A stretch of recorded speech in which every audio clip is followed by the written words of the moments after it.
আকাশবাণী আগরতলা। স্থানীয় সংবাদ পড়ছি সুমিতা বণিক। আকাশবাণী মন কি বাত অনুষ্ঠানে গতকাল প্রধানমন্ত্রী নরেন্দ্র মোদী বলেছেন যে স্বাস্থ্য থেকে শুরু করে সামাজিক সুরক্ষা পর্যন্ত দেশ প্রতিটি ক্ষেত্রে সমৃদ্ধির অনুভূতি নিয়ে এগিয়ে চলেছে, যা সামাজিক ন্যায় বিচারের একটি দুর্দান্ত চিত্র।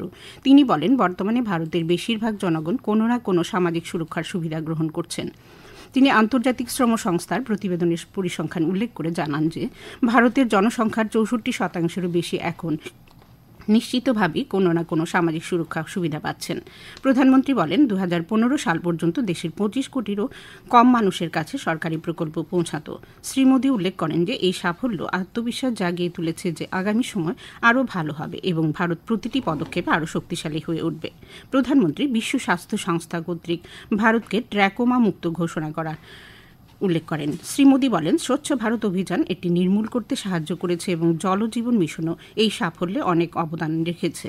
এছাড়া জরুরি অবস্থার সময় জনগণের বলিষ্ঠ অংশীদারিত্ব গণতন্ত্রকে কিভাবে রক্ষা করেছেন তাও উল্লেখ করেন মন কি বাত অনুষ্ঠানে।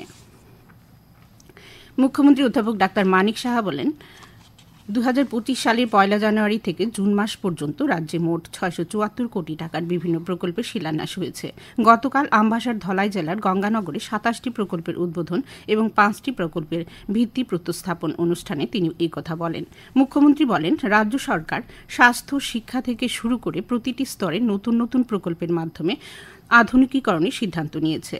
অনুষ্ঠানে সমাজ কল্যাণ ও সমাজ শিক্ষা মন্ত্রী টিঙ্কু রায় সহ পদস্থ প্রশাসনিক আধিকারিকরা উপস্থিত ছিলেন। উল্লেখ্য, অনুষ্ঠানে প্লাস্টিক বর্জ্য পৃথকীকরণ কেন্দ্র, সমন্বিত শিশু বিকাশ প্রকল্প, লালছড়িতে চাইল্ড কেয়ার সেন্টারের নবনির্মিত ভবন, অঙ্গনওয়াড়ি কেন্দ্র ইত্যাদির উদ্বোধন হয়।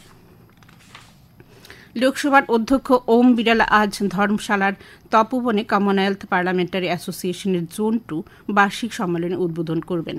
এই অঞ্চলের মধ্যে দিল্লি, হরিয়ানা, হিমাচল প্রদেশ, জম্মু কাশ্মীর এবং পাঞ্জাবও রয়েছে।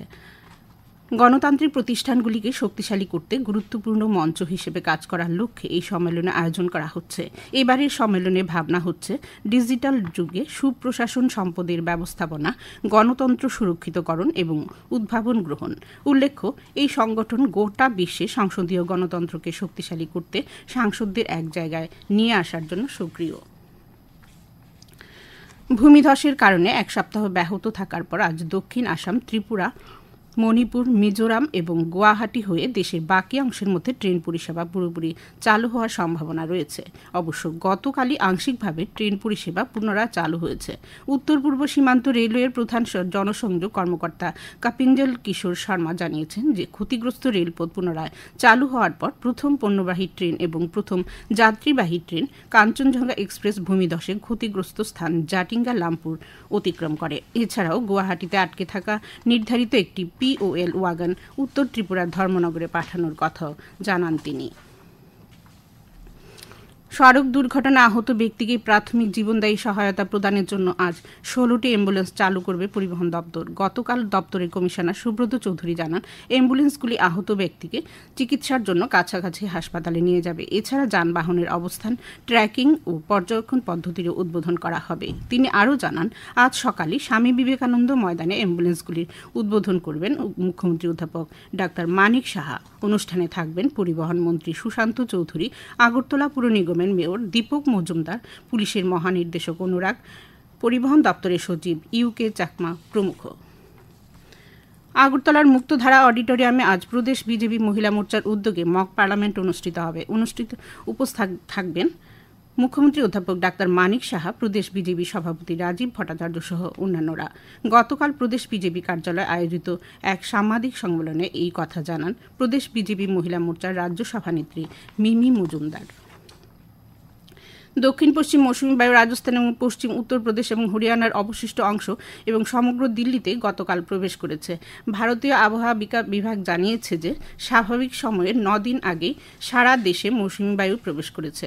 আবহাওয়াবিদ জানিয়েছেন, উত্তর পশ্চিম বঙ্গোপসাগর এবং তৎসংলগ্ন পশ্চিমবঙ্গ এবং বাংলাদেশ উপকূলে অবস্থিত নিম্নচাপটি গতকালও একই অঞ্চলে বহাল ছিল। এর সঙ্গে যুক্ত ঘূর্ণিঝড় আজ পর্যন্ত উত্তর উড়িষ্যা, গাঙ্গেয় পশ্চিমবঙ্গ এবং ঝাড়খণ্ড জুড়ে ধীরে ধীরে পশ্চিম উত্তর পশ্চিম দিকে অগ্রসর হওয়ার সম্ভাবনার কথাও জানানো হয়েছে। আজ দুপুর পর্যন্ত আবহাওয়ার পূর্বাভাসে জানানো হয়েছে আকাশ সাধারণত মেঘাচ্ছন্ন থাকবে, বজ্রবিদ্যুৎ সহ দুয়েক পশলা হালকা থেকে মাঝারি ধরনের বৃষ্টিপাতের সম্ভাবনা রয়েছে। আগরতলা আজ ভোরে সর্বনিম্ন তাপমাত্রা ছিল 26.7 ডিগ্রি সেলসিয়াস। দিনের সর্বোচ্চ তাপমাত্রা থাকবে 35 ডিগ্রির কাছাকাছি। স্থানীয় সংবাদ এখনকার মতো এখানেই শেষ হলো। পরবর্তী বাংলা স্থানীয় সংবাদ প্রচারিত হবে আজ সন্ধ্যা 7:55।